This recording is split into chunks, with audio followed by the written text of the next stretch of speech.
when you think about it, it's a small laptop.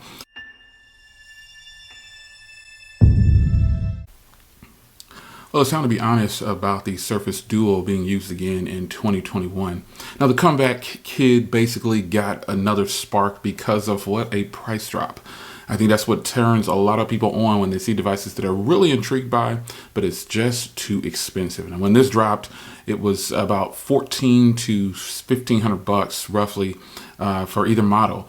And initially, my first purchase, I got this for the full price, 1500 plus taxes, and I sold it after about a month or two because I just wasn't happy with the software updates. And this is a story that you'll hear a lot of people say more than likely that sold it the first time around and picked it up again. Well, happy to report that this time around, there's really nothing much to complain about. It's still that beautiful device that I had the first time. One thing, there's been some improvements though. There's actually been a lot of improvements since the first time I had the device. And really, this follow-up review on the device is just that, pretty much going over what I missed about this device and what's really improved. Now, the first thing, obviously, is the hardware. The hardware on here is just one that you're just not going to be able to ignore. It is just a fantastic piece of hardware. And in my mind and in my thoughts on this device, this is probably the best hardware. And I've said it a bunch of times, this is my best piece of hardware as far as tech goes when it comes to a smartphone type device. Now, the hinge on here is definitely a Surface hinge, if you will. If you've never used a Surface laptop, the dual folding, the 360, this ultimately is what you're getting in a very small package. And this thing is incredibly well built. And some people won't tell you that this hardware is top notch, but I guess people will tell you. They'll just express it in their own personal way. And my personal way of expressing this hardware is just so good. It's hard to put into words because when you have as many devices as I have, you'll find yourself, if I'm being honest, it's going to be hard to please me when it comes to hardware, not software, hardware. But because once a company sets the bar really, really high, it's difficult to come back from that. And what Microsoft has done here is no doubt made this one of the most premium feeling handsets that you could possibly get your hands on. And not just that, I like the fact that I pretty much have a small laptop, in my hand. This actually feels more like, there's other folding devices that I have, and this obviously feels more like a laptop. It's built that way. It's when you think about it, it's a small laptop, and I think that's great. There's different modes and things that you can use this device in, and I think that's important to the person that's considering this device, or you've thought about grabbing it. You're on the fence about it. There's different modes. You've got all these different tint modes. You've got a workflow mode. I call it a movie mode. There's just so many things you can do with this. But the best part about this is having that full application on the top, or having a full text message, a full keyboard on the bottom of an email or text. That right there alone is just fantastic. That is just one of the best feelings ever, having a full keyboard when you have it open like this. This is great. So you're using it like this and you're typing away at a full keyboard. It is just fantastic. And speaking of full screen, apps on here are going to show full screen. Like you get one half of the display is going to be your app. And so therefore, opening two applications on here, it feels like you have two smartphones next to each other if you're looking at it in that view. When open, I think one application that I think is probably not used very often, but I don't hear very many people talking about it, I'll say, is the Maps. Maps on here is it's actually great, folks. It's one that if you have the Surface Duo, check out Maps. Like, go on a ride and use your Maps. And then span it if you can across the full screen. If you have a bracket that's holy enough, it's pretty nice. I think you'll really enjoy Maps on here. Very nice, vivid screens. Speaking of screens, the brightness outside.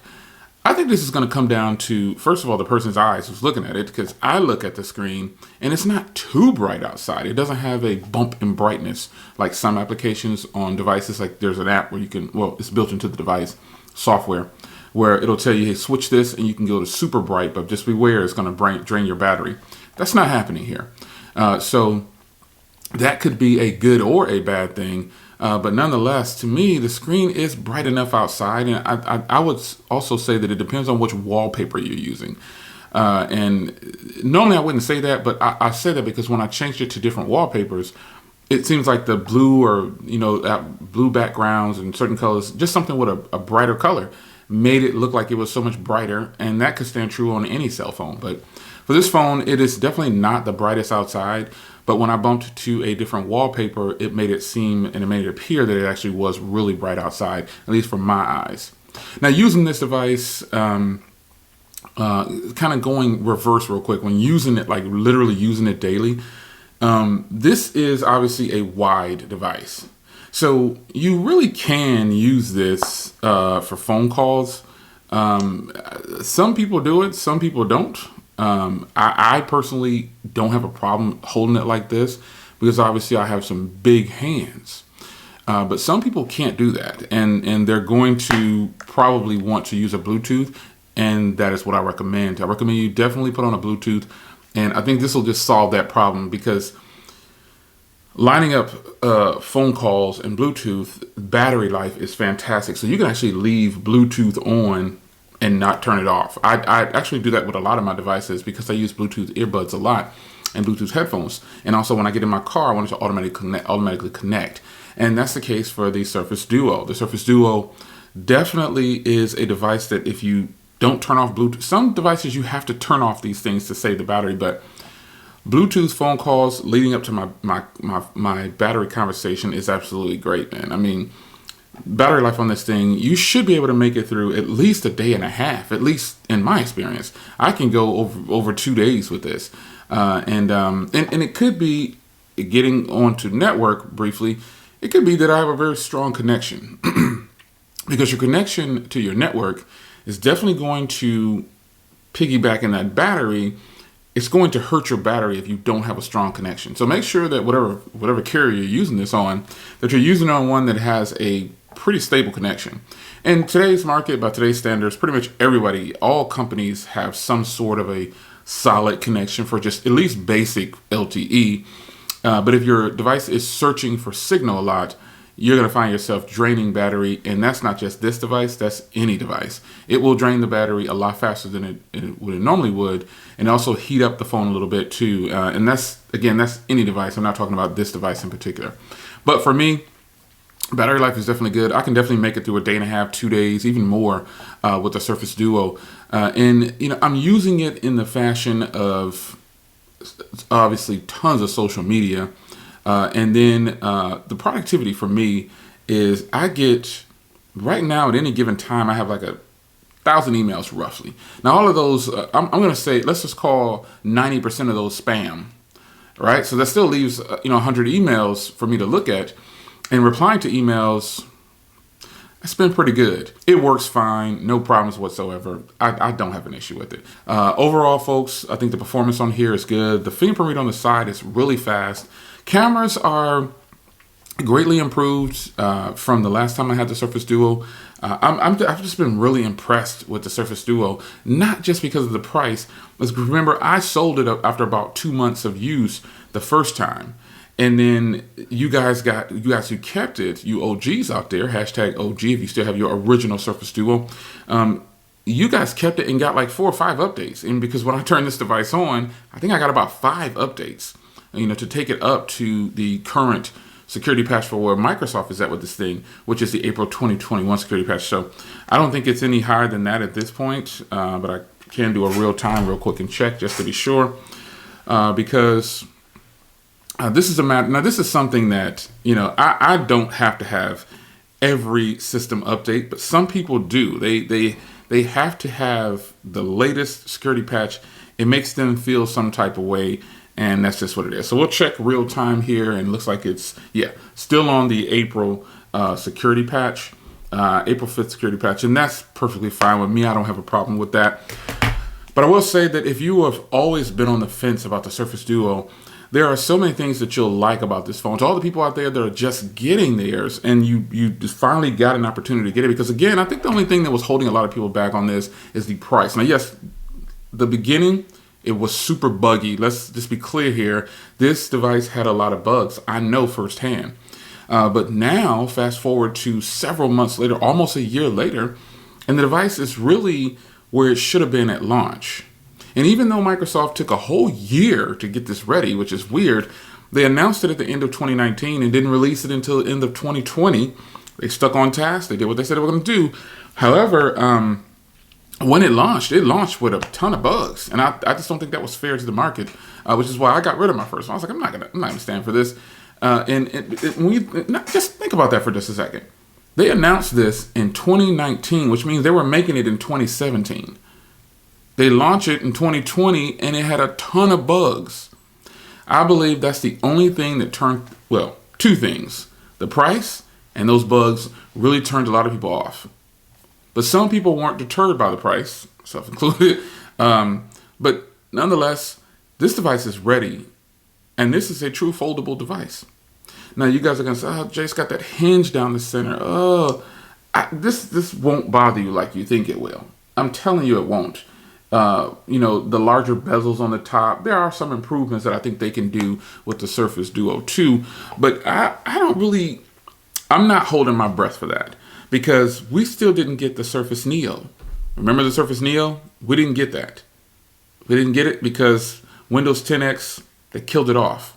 So I'm hoping that this device, at least if they don't make another one, this device continues to get some support. It doesn't have to get all the latest security patches, but obviously support comes in the form of a security patch sometimes. So even if I don't get another update for 3 months, and then all of a sudden, boom, they drop Android 11 or Android 12 on this thing, I'd be totally happy. So, but there are, rumors of them dropping the Duo 2, codenamed Zeta. But we don't know. We can't. There's a lot of people that always say, I'm going to wait on the Surface Duo 2. If they don't ever make another one, you missed out on a great piece of tech. This is, to me, a great foldable phone. And it's what I would like in a foldable phone. It is a small laptop. I shouldn't say phone. It's a small laptop. Because most people, again, won't hold this to their head like this. Some people will. But that's okay. Now, real brief before I get out of here, it would be nice to be able to keep this closed and talk, like have a little LCD out here and a speaker and mic at the bottom or something. Just leave it closed. That would actually be great. Who knows? Anything is possible, right? So it's your man Jay. A follow up on the Surface Duo. So far in 2021, my second round with this thing, I definitely don't have very many complaints. The software is not as buggy as it was before. It's not really buggy at all, but there's little quirks and kinks here that it takes time. And that to me, that boils down to the RAM.